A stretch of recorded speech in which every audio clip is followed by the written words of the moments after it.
Shalom saudara yang dikasihi Tuhan, selamat malam. Tuhan Yesus memberkati kita sekalian saudara.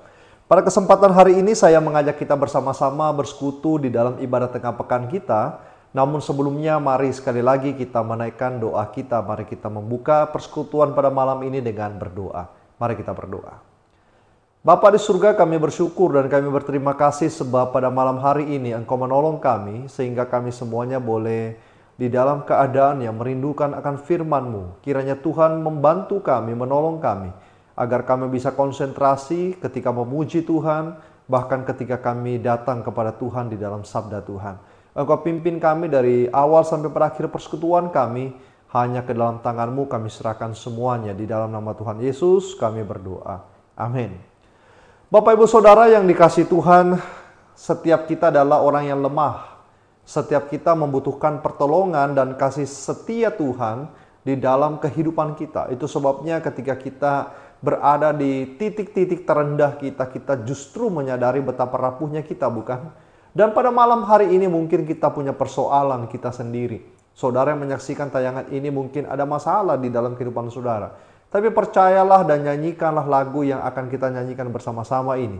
Menjadi sebuah iman yang hidup di dalam hidup setiap kita. Yang lemah dikuatkan.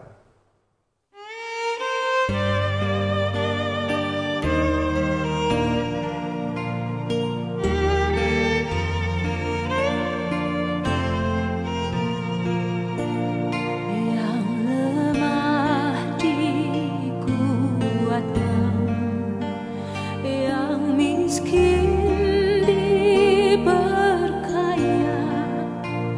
yang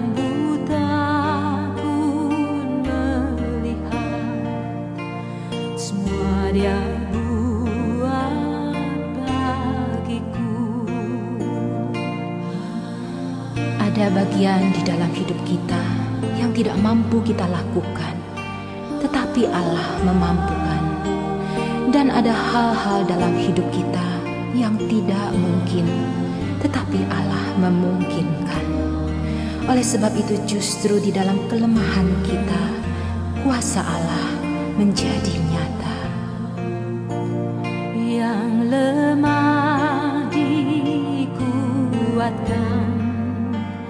yang miskin diperkaya, yang buta pun melihat. Semua Dia buat bagiku. Hosana, Hosana.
Saudara yang dikasih Tuhan, sebelum kita bersama-sama membaca dan mendengarkan firman Tuhan, saya sekali lagi mengajak kita menaikkan sebuah lagu Tuhan Selalu Menolongku. Sehingga lagu ini bisa mengantar kita untuk melihat bahwa Tuhan itu setiap hari tidak pernah tinggalkan saudara. Dan sekaligus menjadi doa kita. Menjadi sebuah permohonan kita di hadapan Tuhan. Tuhan, Engkau tolong saya sebab saya membutuhkan tangan dan uluran kasih setia Tuhan. Tuhan selalu menolongku.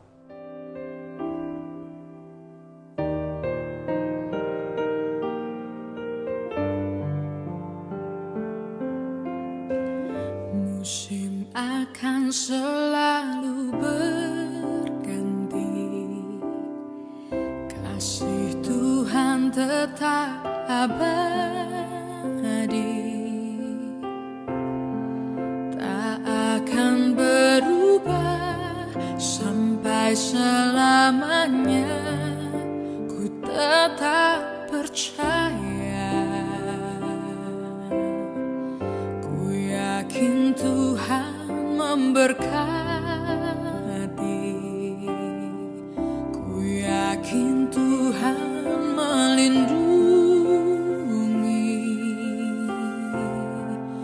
Burung di udara Tuhan pelihara karena kasih-Nya. Tuhan selalu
Bapak Ibu Saudara, sebelum kita bersama-sama merenungkan firman Tuhan, saya mengajak kita sekali lagi tundukkan kepala kita dan kita berdoa.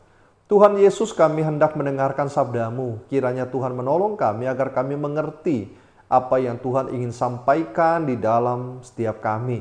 Kami buka telinga kami buka pikiran kami buka hati kami, supaya firman-Mu ya dan amin itu menjadi bagian yang kemudian penting dan kami lakukan di dalam hidup kami. Di dalam nama Tuhan Yesus kami berdoa. Amin. Bapak Ibu Saudara, saya mengajak kita bersama-sama membuka bagian Alkitab kita dari Injil Matius pasal 6 ayat 6. Injil Matius pasal 6 ayatnya yang ke-6, saudara. Firman Tuhan berbunyi demikian. Tetapi jika engkau berdoa, masuklah ke dalam kamarmu, tutuplah pintu dan berdoalah kepada Bapakmu yang ada di tempat tersembunyi, maka Bapakmu yang melihat yang tersembunyi akan membalasnya kepadamu. Saudara, saya ulang bagian ini. Tema kita pada hari ini adalah buka pintu, saudara. Tetapi jika engkau berdoa, masuklah ke dalam kamarmu, tutuplah pintu. Tema kita buka pintu, tetapi di sini dikatakan tutup pintu. Ketika saudara menutup pintu kamar saudara dan saudara berdoa, Tuhan buka pintu bagi saudara. Tutup pintu dan berdoalah kepada Bapakmu yang ada di tempat tersembunyi, maka Bapakmu yang melihat yang tersembunyi akan membalasnya kepadamu. Dari dulu, saudara, saya mendengarkan bahwa doa itu adalah nafasnya orang Kristen. Jadi, digambarkan nafas artinya kalau tanpa berdoa, saudara dan saya sedang tidak berada di dalam kondisi yang hidup. Miskomunikasi, tidak ada komunikasi dengan Sang Pencipta kita. Anak yang tidak punya komunikasi dengan bapaknya, maka itu bukan keluarga, saudara. Maka dia dipertanyakan apakah dia seorang anak atau bukan, atau itu papanya atau bukan, saudara. Orang Kristen yang tidak punya komunikasi dengan Tuhan, maka bisa dikatakan dia adalah kehilangan sesuatu yang penting dalam hidupnya.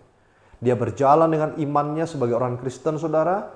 Dia orang yang bisa melakukan banyak hal di dalam hidup ini, tetapi saudara, dia layaknya mayat hidup. Berjalan tetapi tidak punya hubungan dengan Tuhan. Saudara yang dikasih Tuhan, memang benar apa yang dikatakan bahwa doa adalah nafas orang Kristen. Oleh karena dia adalah nafas orang Kristen, maka doa itu harus diatur sedemikian rupa, saudara, di dalam hidup kita. Jadi bukan hanya sekedar kita mengerti bahwa itu adalah penting, tetapi kita juga kemudian mengatur dengan baik. Seperti seorang pelari yang harus mengatur nafasnya, berjalan mengatur nafasnya, menarik dan membuang nafasnya dengan sebaik-baiknya, saudara, karena hal ini sangat penting sekali. Ketika seseorang melakukan doa, ketika seseorang bernafas secara asal-asalan, maka hidupnya kemudian dikatakan sekarat secara kerohanian. Itulah sebabnya kehidupan doa adalah kehidupan yang teratur, yang penting untuk setiap kita yang mengaku percaya kepada Tuhan melakukan itu di dalam hidup kita. Banyak orang Kristen yang tidak menganggap doa itu sesuatu yang tidak penting, saudara. Banyak orang menganggap bahwa doa itu ya tidak usahlah terlalu bagaimana, santai-santai aja dan lain sebagainya. Sehingga mengabaikan kehidupan doa, dan ada yang berpikir yang penting saya melayani Tuhan. Kehidupan tanpa doa, kehidupan yang tidak apa-apa, yang penting saya melakukan pemberian sedekah, saya berpuasa, saya melakukan ini tanpa berbicara kepada Tuhan. Saudara, itu adalah pengertian doa yang salah. Orang berkata, untuk apa kita berdoa meminta kepada Tuhan? Tuhan tahu kok apa kebutuhan kita. Saudara, kadang-kadang orang tua tahu apa yang dibutuhkan oleh anak, tetapi orang tua ingin anak itu datang meminta kepada dia. Mengekspresikan hati selain itu juga adalah menunjukkan kerendahan hati di hadapan Tuhan. Karena itu penting sekali, saudara, bahwa doa itu adalah doa yang serius, yang sungguh-sungguh, yang diatur sedemikian rupa dengan baik. Kata diatur ini bukan berarti saudara harus merumuskan doa itu dengan sistematis di atas kertas, lalu saudara belajar itu dan saudara memakai kata-kata indah untuk membungkus doa itu. Apalagi kalau saudara berpuisi di dalam doa itu, dan kalau saudara tidak berpuisi di dalam doa itu, saudara merasa doa itu tidak afdol atau lain sebagainya, dan begitu terus dan terus menerus, saudara. Saya yakin dan percaya kalau seorang teman atau anak kita atau saudara kita datang kepada kita dengan memuji kita dengan begitu terus menerus, saudara, dengan kata-kata indah tetapi tidak menunjukkan maksud daripada apa yang mau disampaikan, saudara akan berpikir orang ini mungkin adalah orang yang kurang waras, saudara. Ketika kita berhadapan dengan Tuhan, bukan keindahan kata-kata kita yang penting, saudara. Kita harus juga memang bicara dengan etiket yang baik kepada Tuhan, dengan menghormati Tuhan sebagai pribadi yang sangat penting. Tetapi tidak menjadi orang yang kaku, orang yang tidak mengerti, saudara, poin-poin di dalam kita berdoa. Saya mengambil contoh seperti orang Farisi atau seperti yang dikatakan dalam Matius 6 ayat 6 ini, saudara. Di dalam konteksnya ketika Tuhan menegur orang Farisi dan ahli Taurat yang punya rumusan berdoa, bahkan berada di pinggiran-pinggiran, tikungan-tikungan jalan, lalu kemudian di situ mereka mengangkat tangan mereka atau kemudian memeluk dada mereka sendiri atau kemudian melipat tangan mereka, lalu kemudian mereka berdoa di situ. Lalu orang-orang yang lewat di situ melihat mereka dan berkata bahwa orang ini suci, orang ini kudus. Memang kelemahan manusia itu adalah ketika kita dilihat sesuatu yang begitu mengagumkan. Kata-kata kita indah, bahasa kita bagus, saudara. Pakaian kita bagus, kita berdoa dengan dilihat begitu kyusuknya. Tetapi yang Tuhan lihat itu adalah jauh di dalam hati kita. Bukan berarti kata-kata doa itu adalah kata-kata yang harus sederhana, tidak indah, saudara, bukan. Tetapi saya lebih mengedepankan yang namanya heart kita. Hati kita di hadapan Tuhan. Dengan kata lain, doa itu bukan bicara tentang pencitraan kita. Bukan bicara, saudara, tentang bagaimana kita dikagumi orang lain, dikatakan pintar oleh orang lain, dikatakan suci oleh orang lain. Doa itu berarti sekedar sesuatu yang sia-sia kalau kita berpikir sempit seperti itu. Doa itu selain bicara tentang, saudara, nafas hidup kekristenan, doa itu bicara juga tentang bagaimana kita bergantung dan menggantungkan hidup kita kepada Tuhan. Kita berdoa melibatkan Tuhan di dalam semua rencana kita, rancangan kita. Itu menunjukkan, saudara, bahwa kita tidak bisa berdiri sendiri tanpa pertolongan dan hikmat marifat daripada Tuhan. Ini menunjukkan siapa kita di hadapan Tuhan. Ini menunjukkan bahwa kita kenal, saudara, kita adalah orang berdosa, orang yang rapuh, orang yang tidak layak sama sekali, orang yang hina, orang yang harus minta restu kepada Tuhan, orang yang menggantungkan seluruh jiwa, hati, tubuhnya kepada Tuhan. Itulah doa. Doa menunjukkan bahwa kita begitu rindu dengan Tuhan di dalam sebuah komunikasi yang intens kepada Dia. Saudara yang dikasihi Tuhan, kalau doa cuma dibalut dengan kata-kata indah, saudara dan saya tidak jauh berbeda dengan ahli Taurat dan orang Farisi. Yang mulutnya bicara tentang Tuhan, tetapi hatinya jauh daripada Tuhan. Dan dengan pemikiran itu dia sedang terjebak dengan satu hal yang namanya dosa. Alkitab mengatakan dengan jelas, saudara, bahwa yang menjadi penghalang antara engkau dan Allahmu adalah dosa-dosamu. Yang membuat Allah tidak mendengar apa yang menjadi permintaan saudara, apa yang menjadi keinginan saudara adalah hati yang membatu, saudara. Ego kita, keserakahan kita, dan lain sebagainya. Dan di dalam doa yang Tuhan Yesus ajarkan kepada kita, kepada murid-muridnya, dia berkata, tutuplah pintu, masuklah di dalam kamarmu dan berdoalah. Ini adalah antitesis daripada model orang Farisi dan ahli Taurat. Tidak harus memang kita menutup pintu masuk ke kamar dan berdoa. Kita bisa juga berada di luar berdoa untuk kemudian memimpin orang banyak berdoa. Tetapi dalam konteks ini Tuhan Yesus sedang mencoba mengkontraskan model daripada doa yang benar dengan model orang Farisi dan ahli Taurat yang mencari pencitraan.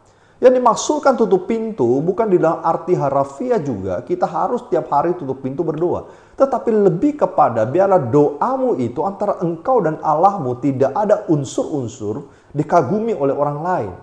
Bukan begitu, saudara. Tutuplah pintu masuk kamarmu, maka Tuhan itu akan mendengarkan apa yang engkau doakan. Karena apa yang tersembunyi itu, saudara, Tuhan akan membalasnya kepadamu. Apa yang tidak saudara pamerkan, apa yang tidak menjadi kebanggaan saudara, dan apa yang menjadi hati saudara yang tulus itu kepada Tuhan. Ketika saudara tutup pintu, Tuhan bukakan pintu bagi saudara. Ketika saudara tutup pintu kamar saudara, saudara berdoa. Ketika saudara berdoa memang murni relasi kita dengan Tuhan, maka Tuhan membalasnya kepada kita. Tuhan mendengarkan doa-doa saudara, orang-orang seperti itu. Karena itu dikatakan carilah tempat privasi yang komunikasi dengan Allah. Disitulah kita kemudian berdoa. Dan Matius 6 ayat 7 dikatakan dalam doamu itu janganlah engkau bertele-tele. Bertele-tele bukan juga cerita tentang pencitraan, tetapi kalimat-kalimat yang terus-menerus diulang-ulang. Saudara, Tuhan kita bukan pelupa. Tuhan kita adalah bukan pribadi yang suka mendengarkan saudara bermantra-mantra mengulang-ulang. Saudara, Tuhan kita bukan Tuhan yang tuli. Tapi Tuhan kita, seperti saya katakan tadi, dia mengerti isi hati kita bahkan sebelum kita berdoa. Tetapi permasalahannya, dia ingin kita mengungkapkan apa yang ada di dalam hati kita keluar, saudara. Dan itu yang dilihat oleh Tuhan. Saudara, bicara tentang hal ini, doa juga adalah satu sikap di mana kita menyerahkan apa yang kita doakan itu kepada Tuhan.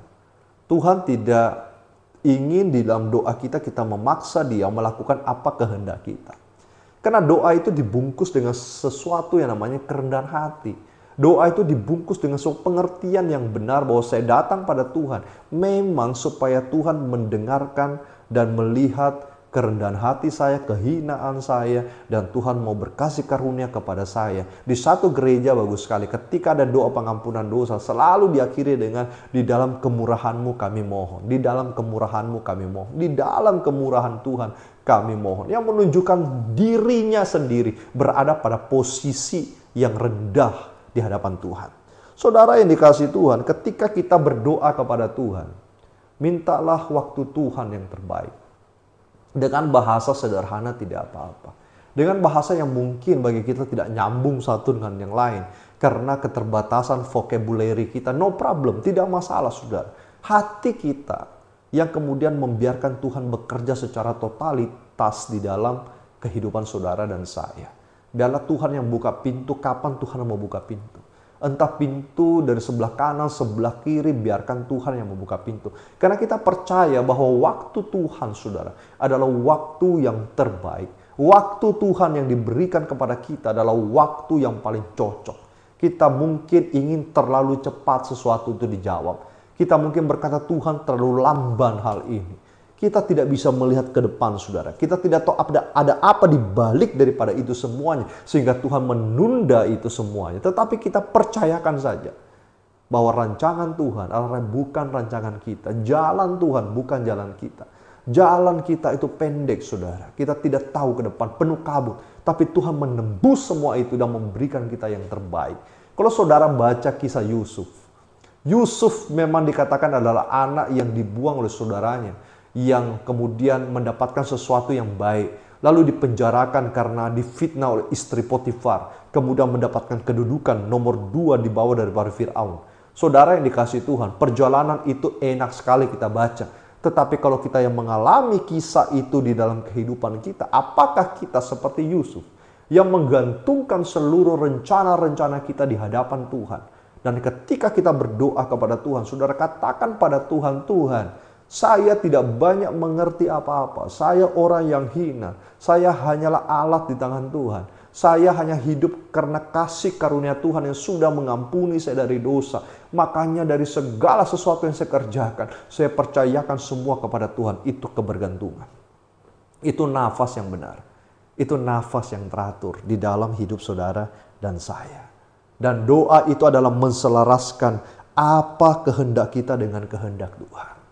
Coba mencocokkan, tetapi biarlah Tuhan punya kehendak yang jadi. Doa itu adalah privacy, punya waktu saudara, fokusnya pada Tuhan bukan pencitraan. Doa yang benar didasari dengan kasih dan kerendahan hati di hadapan Tuhan. Doa yang benar itu adalah doa di mana kita berdoa tetapi kehidupan real kita adalah kehidupan yang berjuang untuk taat dan setia pada Tuhan. Maka tidak ada tembok-tembok yang akan memblok kita antara kita dan Tuhan, dan suara kita didengarkan oleh Tuhan. Dan lihatlah, di situ tangan Tuhan akan memberkati hidup saudara, akan memberkati hidup saya, akan memberkati hidup kita semuanya. Saudara yang dikasihi Tuhan, tutup pintu, Tuhan bukakan pintu berkat. Tutup pintu saudara, Tuhan akan memelihara hidup saudara. Tutup pintu saudara, berdoalah kepada Tuhan secara privacy, bukan dengan kata indah tetapi kata tulus, dengan kata cinta, dengan kata kasih kepada Tuhan. Selamat berdoa dan lihatlah Tuhan membuka pintu hidup kita. Mari kita berdoa. Bapa yang di surga, kami bersyukur, kami berterima kasih untuk kesempatan ini. Sebab kami diizinkan untuk kembali beribadah kepada Tuhan. Kami rindu Tuhan supaya Engkau mengajar kami bagaimana hidup dengan benar di hadapan Tuhan. Hidup yang hanya fokus kepada Tuhan. Hidup yang sungguh-sungguh mengasihi Engkau. Dan biarlah kami bisa melihat sepanjang hari bagaimana tangan Tuhan merendah kehidupan kami. Berkati negara kami, berkati keluarga kami, berkati kami semuanya. Terima kasih Tuhan. Di dalam Yesus Kristus kami bersyukur dan kami berdoa. Amin. Saudara yang dikasihi Tuhan, kiranya Tuhan memberkati kita melalui tayangan tengah pekan di hari ini. Tuhan memberkati saudara, saya, kita semuanya, dan keluarga kita masing-masing.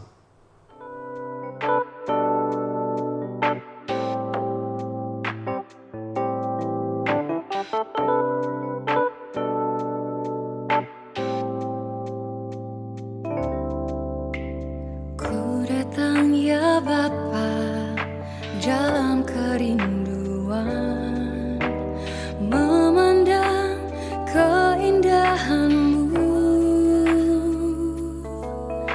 Ku berikan segalanya, semuanya yang ada. Ku ingin menyenangkan hati-Mu, oh Tuhan. Jadikan aku indah yang Kau pandang mulia, seturut karya-Mu di dalam hidupku. Ajarku berharap hanya kepada-Mu, taat dan setia kepada-Mu, Tuhan.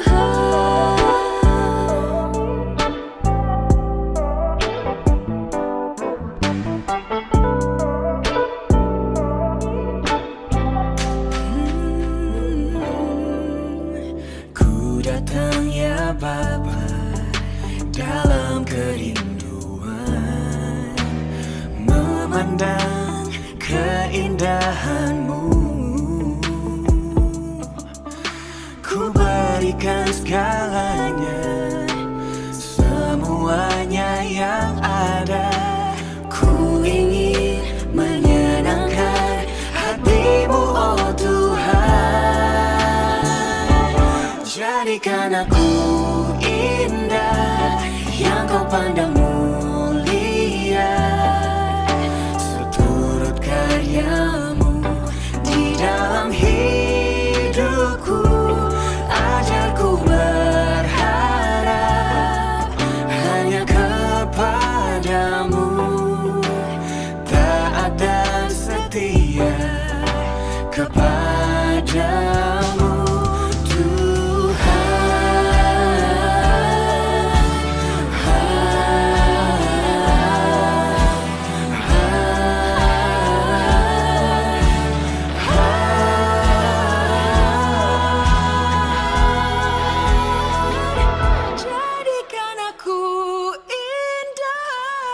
Kau pandang mulia, seturut karya-Mu di dalam hidupku. Ajarku berharap hanya kepada-Mu, taat dan setia, taat dan setia, taat dan setia kepada